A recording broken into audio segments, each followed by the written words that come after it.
Thank you. Thank you very much, Samantha, Stephanie, Chris, all the marshals, all the student speakers. Thanks for the gags and the jokes. And, you know, when I got invited to do this, it was humbling in some ways. And they asked Bill Gates to be the commencement speaker. He's got more money than I do, and he went to Harvard. And I brought my friend Glenn Hutchins here with me, who's at his 30th reunion, and he had something to do with overseeing the endowment, and he explained that Gates was really, really, really rich, and I was just rich. And then I thought, well, the students asked me, and that's good, and besides, I don't have to wear a robe. But I couldn't figure out why, on what is supposed to be a festive and informal day, you would pick a gray-haired 60-year-old to speak. Following the great tradition of Al Franken, Will Ferrell, Borat or Ali G or whoever he was that day, Conan O'Brien, that Family Guy person, you know. What a tradition. So I did like Talladega Nights, however. Then I thought, you know, then I was reading all I could find out about the class, and I thought, well, they don't want to have any fun today. They already had fun. They had this class-wide Risk tournament around exam time.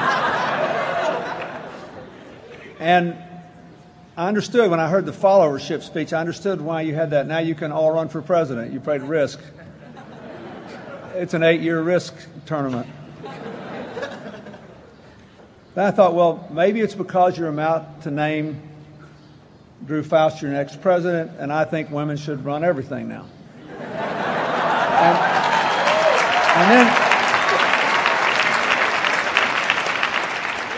And then I figured maybe it was just because Robin Williams and Billy Crystal turned you down.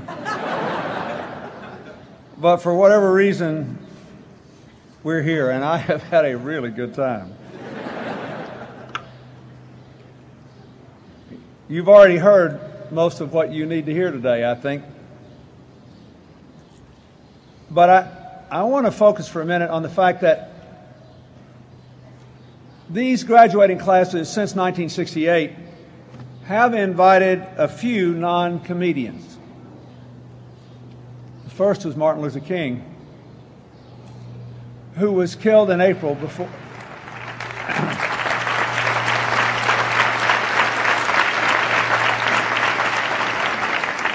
I remember that very well because it was my senior year at Georgetown. He was killed in April before he could come and give the speech. And Coretta came and gave the speech for him here. And you've had Mother Teresa and you've had Bono. What do they all have in common?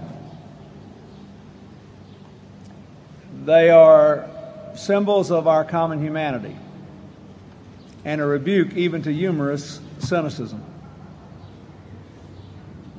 Martin Luther King basically said he lived the way he did because we were all caught in what he called an inescapable web of mutuality. Nelson Mandela, the world's greatest living example of that, I believe, comes from a tribe in South Africa, the Xhosa, who call it Ubuntu. In English, I am because you are. That led Mother Teresa from Albania to spend her life with the poorest people on earth in Calcutta. It led Bono from his rock stage to worry about innocent babies dying of AIDS and poor people with good minds who never got a chance to follow their dreams. This is a really fascinating time to be a college senior. I was looking at all of you wishing I could start over again and thinking, you know, I'd let you be president if you'd let me be 21. I'd take a chance on making it all over again if I could do it again. But I mean, just think what an exciting time it is. All this explosion of knowledge. Just in the last couple of weeks before I came here, I read that thanks to the sequencing of the human genome, the ongoing research has identified 2 markers which seem to be high predictors of diabetes, which, as you heard, is a very important thing to me because it's now predicted that 1 in 3 children born in the United States in this decade will develop diabetes. We run the risk that we could be raising the first generation of kids to live shorter lives than their parents. Not because we're hungry, but because we don't eat the right things and we don't exercise. But this is a big deal.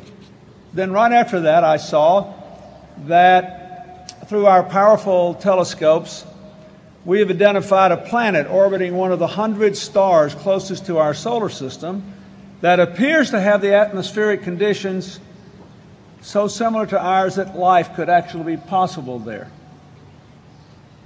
Alas, even though it's close to us in terms of the great universe, it's still 20 million light years away, unreachable in the lifetime of any young person. So unless there's a budding astrophysicist in the class that wants to get married in a hurry and then commit 3 generations and take another couple with him, we'll have to wait for them to come to us.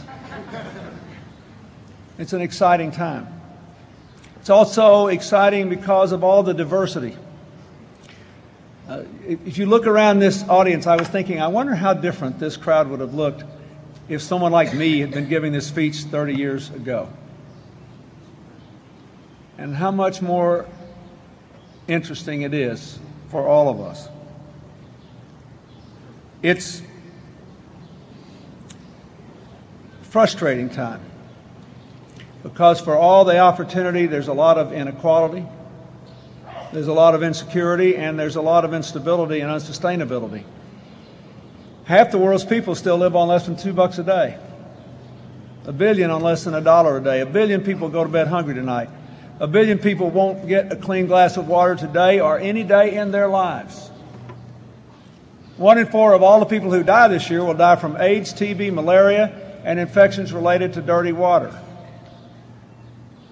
Nobody in America dies of any of that except people whose AIDS medicine doesn't work anymore or people who decline to follow the prescribed regime. In the United States, in the last decade, we have had 6 years of economic growth, an all-time high in the stock market, a 40-year high in corporate profits. Workers are doing better every year with productivity, but median wages are stagnant. And there's actually been, in all this so-called recovery, a 4% increase in the percentage of people working full-time falling below the poverty line, and a 4% increase in the percentage of people working who, with their families, have lost their health insurance. It's an unequal time. It's an uncertain, insecure time because we're all vulnerable to terror, to weapons of mass destruction, to global pandemics like avian influenza. We all make fun of the modern media and culture all the time, but I thought it was interesting. In my little house in Chappaqua, where I stay home alone, rooting for the candidate, I watched the evening news in the last few months, and it's interesting. Somehow clawing its way through the stories of the latest crime endeavor in our neighborhood and whether Britney Spears' hair has grown out or not. I have learned that there were chickens in Romania, India, and Indonesia identified with avian influenza, and that every chicken within 3 square miles, those unfortunate ones, was eradicated. On the evening news, competing with Britney Spears in crime. Why? That's a good thing because of the shared insecurity we feel. You all saw it this week in all the stories about the terrorist attack being thwarted in Kennedy Airport.